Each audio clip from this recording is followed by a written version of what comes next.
Bienvenido a la Escuela de Ministerios.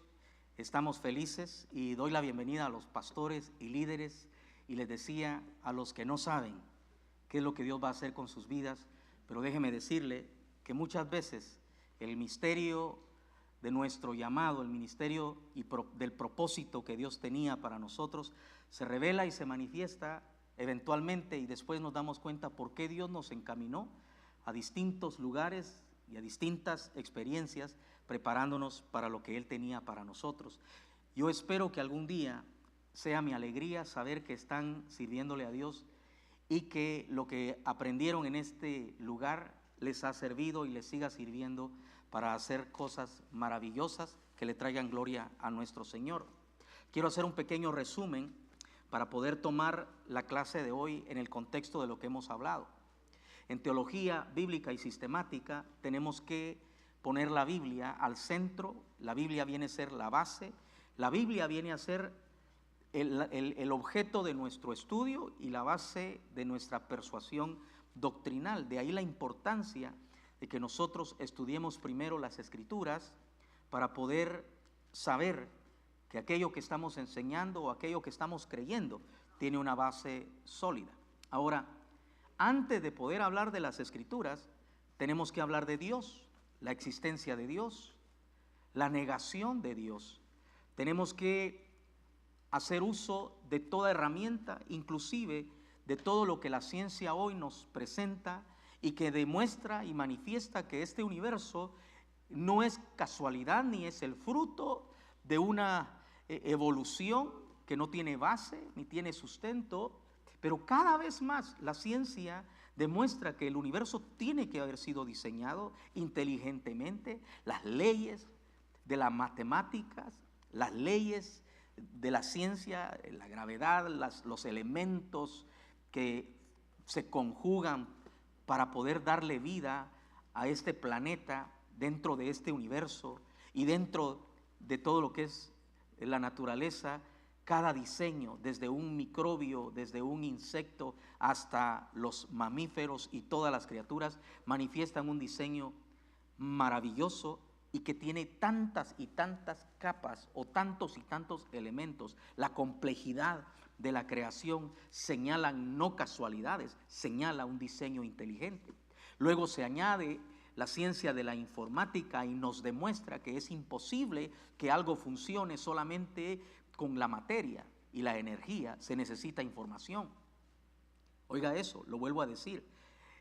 La ciencia de hoy, la ciencia digital, la informática, la ciencia del día de hoy, la ciencia que está llenando y saturando nuestro tiempo, ha venido a demostrar que es imposible que nada funcione solamente con materia y energía. Se necesita información, que la información es el código. Y en términos genéticos, en términos orgánicos, hablamos de ADN. Y ahí está el código. Nos toca solamente señalar que una persona en una sola célula tiene toda la información acerca de todos los rasgos físicos y aún capacidades que tiene cada persona. Bueno, llegamos a una conclusión lógica, una conclusión honesta, intelectualmente profunda, que dice: este universo fue creado por un diseñador inteligente, el que escribió el código que maneja y hace que funcione todo lo que existe. Es un Dios todopoderoso. Dios es la afirmación de ese ser maravilloso, superlativamente sabio y perfecto, capaz de hacer todo lo que hace. Ahora, después entramos a ver al hombre dentro de ese conjunto de argumentos acerca de la naturaleza, del diseño perfecto de las cosas que miramos y observamos. Y entonces nos enfocamos en el hombre y decimos: su inteligencia, su inquietud, su espiritualidad, su pregunta, su necesidad de una revelación, nos dice, a causa del argumento de diseño y propósito, a creer que es lo más lógico y perfectamente honesto intelectualmente, que ese diseñador que diseñó ese universo maravilloso y diseñó al hombre, quiere comunicarse con él. que esa comunicación es de esperarse y que esa comunicación es de buscarse. Y bien, entonces llegamos a la Biblia. Encontramos que la Biblia es el único libro que dice yo soy. Yo soy la palabra de Dios, yo soy la carta, yo soy la información de ese creador del cual tu razonamiento y tu conciencia dice que es. Ahora ese Dios se ha revelado y esa revelación está contenida en las Sagradas Escrituras. Entonces, siendo intelectualmente honestos, tenemos que decir, antes de proceder, queremos comprobar, queremos descubrir, queremos hacer preguntas agudas, queremos, sin ofender a nadie, hacer las preguntas que son necesarias. ¿Cómo sabemos que la Biblia es de verdad lo que dice ser? Y entonces eso nos lleva a los argumentos de la evidencia. ¿Cuál es la evidencia de que la Biblia sea la palabra de Dios? Y hemos hablado de su carencia de conflicto con ninguna de las ciencias. Cómo no contiene errores que la ciencia pueda decir y señalar para decir que sea un libro que contiene mitos y leyendas. Aún el diluvio tiene evidencias científicas, arqueológicas. La existencia de las grandes culturas del pasado, demostrando arqueológicamente que la Biblia no miente. Pero la más importante hasta hoy evidencia que podemos presentar es la profecía. Y entre todo el material que hemos estado viendo y que ustedes han estudiado, estudiar primeramente el concepto de profecía y decir profecía o un mensaje profético implica que alguien fuera del tiempo, que alguien fuera de esta dimensión terrena y de las limitaciones de este universo material, que alguien ha escrito y ha enviado un mensaje desde fuera del tiempo, un mensaje, por decirlo así, un mensaje extraterrestre, un mensaje perfectamente coordinado, 66 libros, 40 autores, y sin embargo es un mensaje progresivo, es un mensaje conectado, coordinado, perfecto en su propósito, y nos maravilla porque aún después de miles de años, el número de científicos, de biólogos, de matemáticos y de toda clase de científicos están creyendo en Dios hoy día. Usted puede hacer un search en Google y buscar científicos que creen en Dios, porque la ciencia hasta hoy no ha podido desmentir ni la existencia de Dios, ni ha podido desmentir la Biblia como la revelación de ese Dios. Pero ahora venimos y empezamos entonces a decir profecía. ¡Wow! ¿Cuántos libros existen que contengan profecía? Si la profecía es el anuncio anticipado de cosas que van a ocurrir y solamente alguien que tiene conocimiento anticipado de esas cosas puede anunciarlas, y eso es la Biblia. Ningún otro libro contiene tal revelación. Empezamos a ver, y yo les di a ustedes una cantidad de material profético. La profecía de Ciro 180 años antes, las profecías de los 4 grandes imperios y el quinto, que con él se termina toda la historia de la humanidad de acuerdo al libro de Daniel y otros libros. Las profecías acerca de las guerras pasadas, presentes y futuras con relación a Israel. Las profecías acerca de Cristo, su ministerio, su vida, su muerte, su resurrección, su ascensión, cumplidas al pie de la letra. La profecía de Daniel que anunciaba el día exacto en que Jesús iba a entrar a Jerusalén, por el pórtico más importante, anunciado, montado en un pollino, y ocurre al pie de la letra. ¿Cuántos me están oyendo? Entonces, uno a uno nos vamos maravillando de que esa palabra no solamente se dio, se cumplió en la vida del pueblo de Israel, se cumplió en su historia, pero se sigue cumpliendo en la vida nuestra, en los tiempos modernos. Hermanos amados, miles de años después, los principales protagonistas de la profecía están en pleno auge. China, Rusia, Irak, Irán, Siria,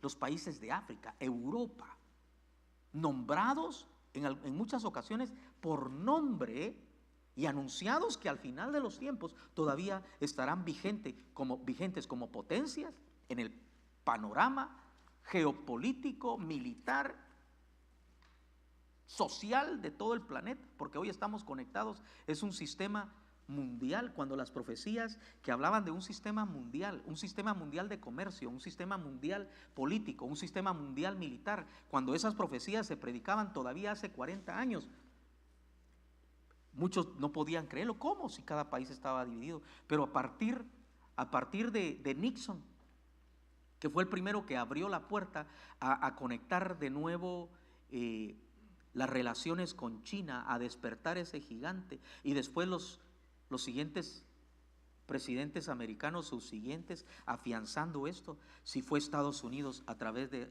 Richard Nixon el que despierta a ese gigante y lo saca de su aislamiento político, económico, y empieza a establecer alianzas con él, y hoy tenemos en China el segundo país más potente del planeta, y tenía que ser así. ¿Cómo se iba a cumplir la profecía si China no aparecía en el panorama? Pues la Biblia habla de los enemigos de Israel en guerras modernas, presentes y guerras futuras, y ahí está Irán amenazando con destruir a Israel. Ahí está Rusia todavía vigente, es más, no todavía vigente, más amenazadora que nunca, y Europa, etcétera, etcétera, etcétera. Creo que el punto está hecho. La profecía demuestra que la Biblia es un libro que contiene información venida desde afuera de la dimensión del tiempo, que nos llega desde fuera de las limitaciones de todo lo que es creado en este universo material. Ahora entonces vamos a estudiar a uno de los grandes.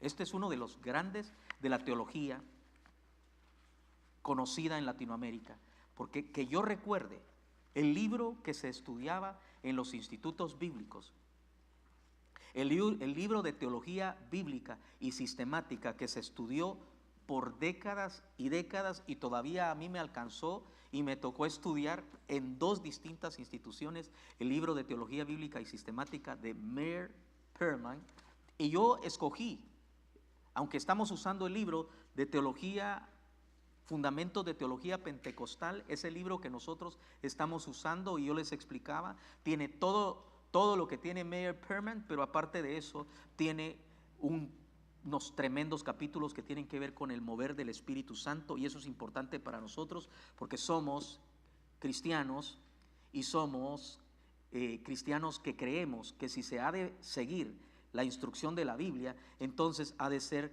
completamente honesto y tiene que ser apegado a todo lo que está escrito, y en esto entonces nos lleva a creer que el mover del Espíritu Santo está vigente hasta hoy. No dice la Escritura que vaya a cesar en ningún momento, aunque algunos lo crean de esa manera. Pero bueno, Meir Perman no enfatiza mucho acerca del Espíritu Santo, pero en el capítulo de las Escrituras me gusta mucho la manera concisa en que él maneja el tema, y yo quisiera entonces invitarlos. Ustedes tienen su material con ustedes, y quisiera comenzar a parafrasear, leer, explicar lo que él dice en este importante capítulo. Dice, comienza con Mateo 24:35 e Isaías 48, Meir Perman, y dice, el cielo y la tierra pasarán, pero mis palabras no pasarán. ¿Dónde están contenidas esas palabras? En la Biblia, en los evangelios. Y si tú crees en Jesucristo, tendrá que ser porque crees en la Biblia. No se puede divorciar una cosa de la otra. En Isaías 48 dice, sécase la hierba, cáese la flor, mas la palabra del Dios nuestro permanece para siempre. Entonces, quiero que vayamos al bosquejo. Está ahí después del primer párrafo. En el bosquejo nosotros vemos que Meir Perman divide en 3 partes su argumento para arribar a que la Biblia es definitivamente la palabra de Dios.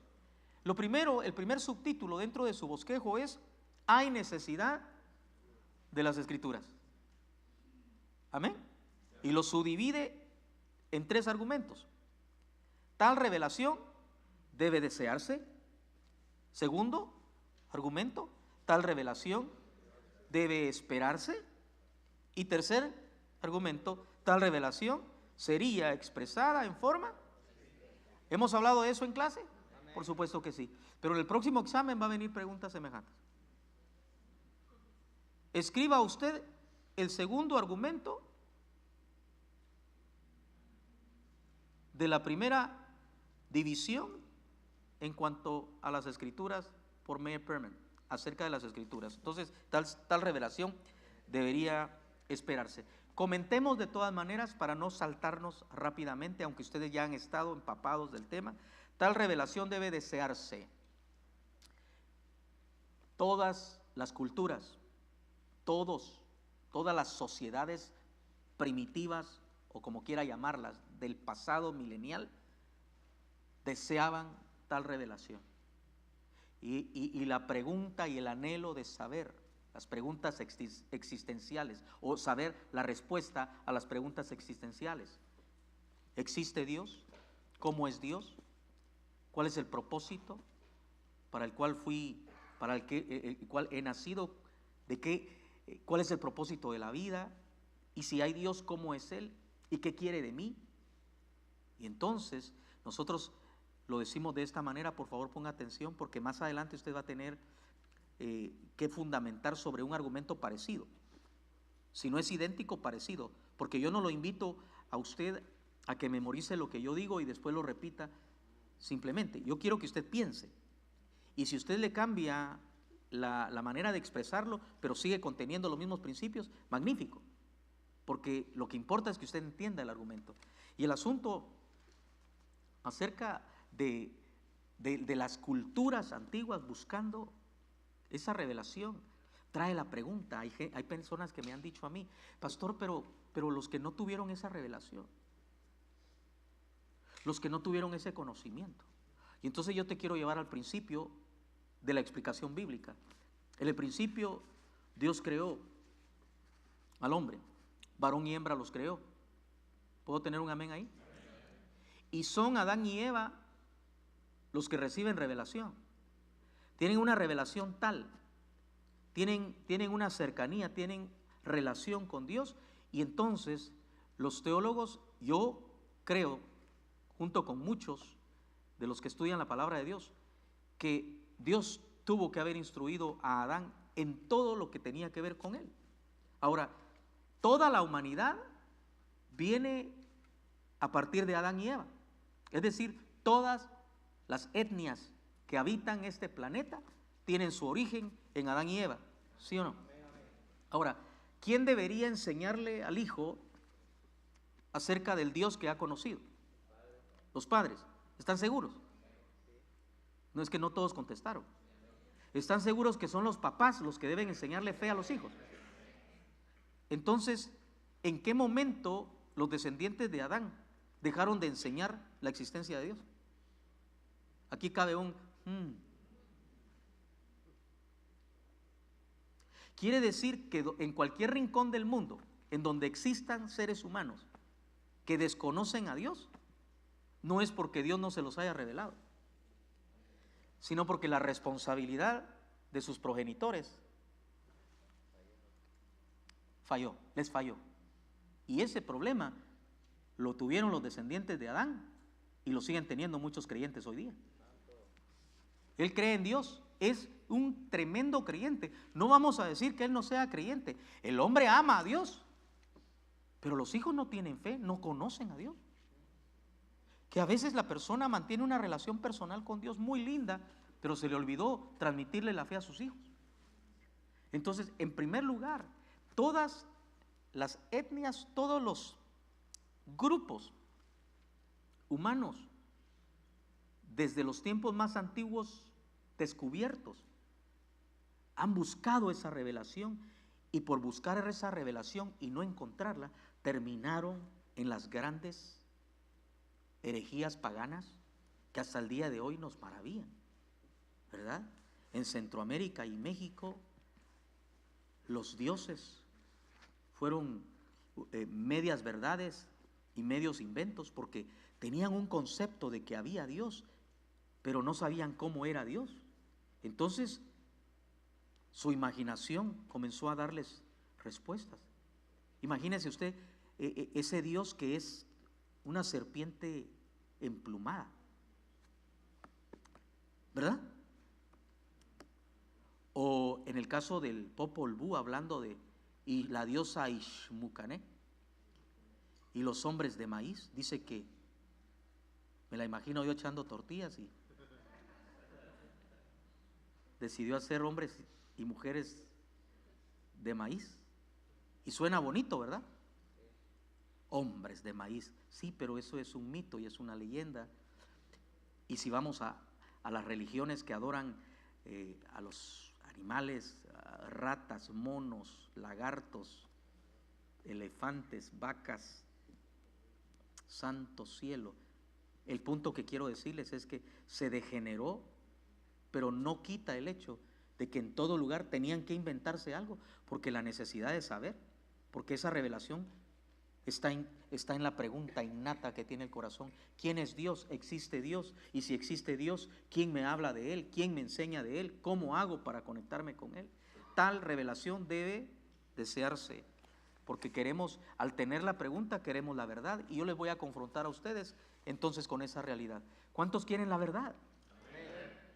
Entonces la revelación debe desearse, por supuesto. Yo deseo la verdad. Al estudiar teología bíblica y sistemática, no estoy tratando de convencer religiosamente al coro. No, les estoy diciendo, nuestro anhelo es la verdad de Dios. Queremos esa verdad. Segundo paso en su argumento es, tal revelación debe esperarse. Y entonces hablamos del argumento del diseño y el propósito. Si alguien diseñó un receptor,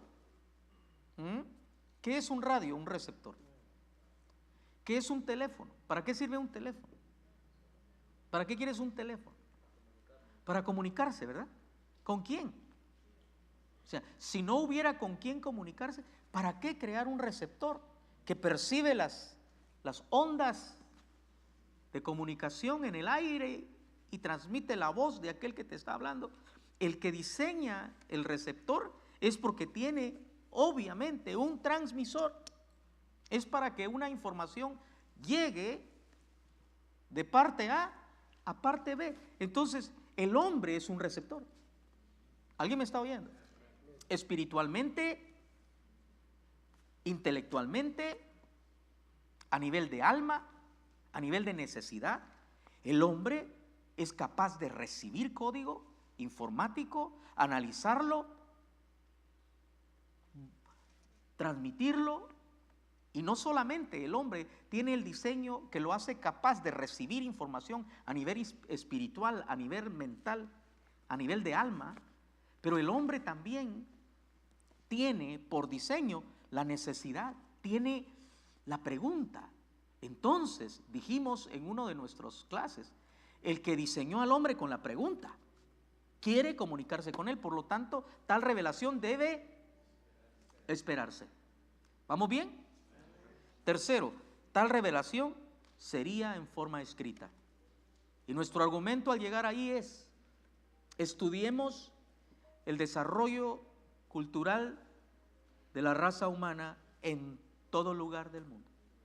¿En dónde se inventó la escritura? ¿En qué tiempo se inventó la escritura?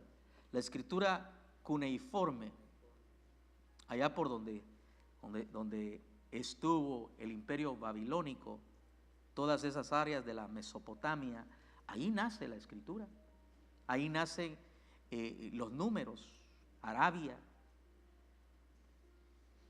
Y entonces el hombre empieza a descubrir un código que le permite guardar información que no se pierda. Y entonces la inteligencia del hombre nunca ha sido menos. Los hombres de la antigüedad, algunos arguyen que eran aún más inteligentes.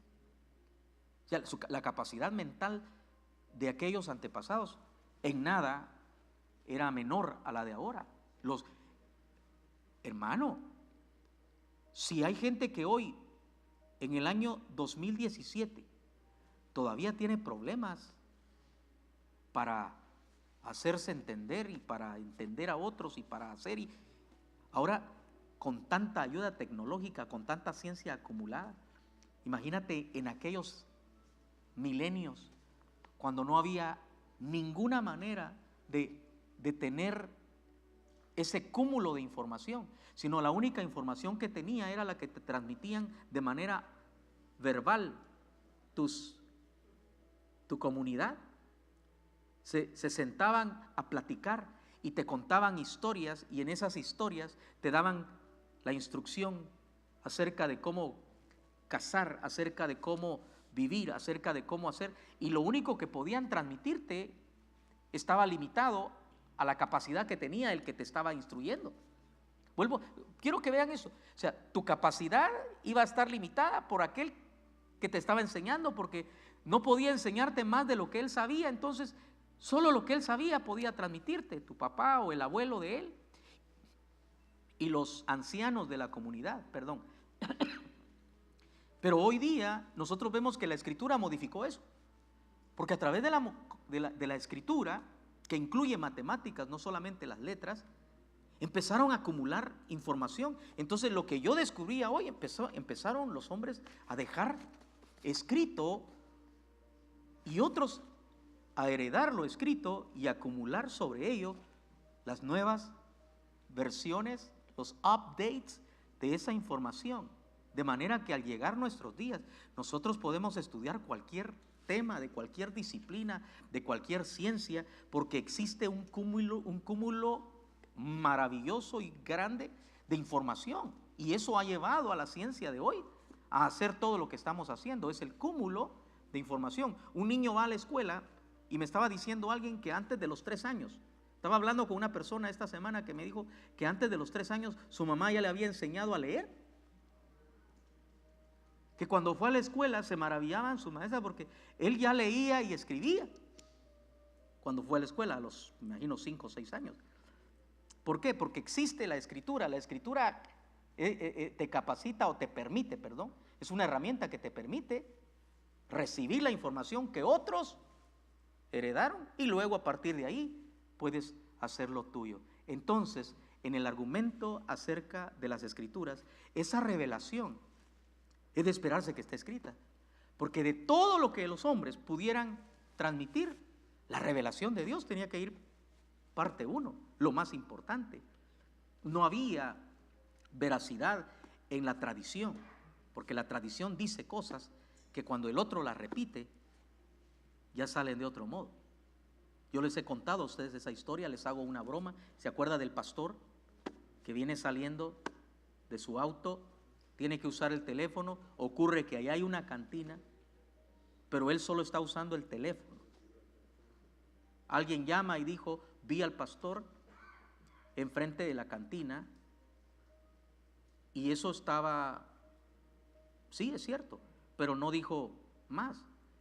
Ahora resulta que el otro dice que vieron al pastor saliendo de la cantina. Y otro más dice que lo vieron saliendo borracho de la cantina.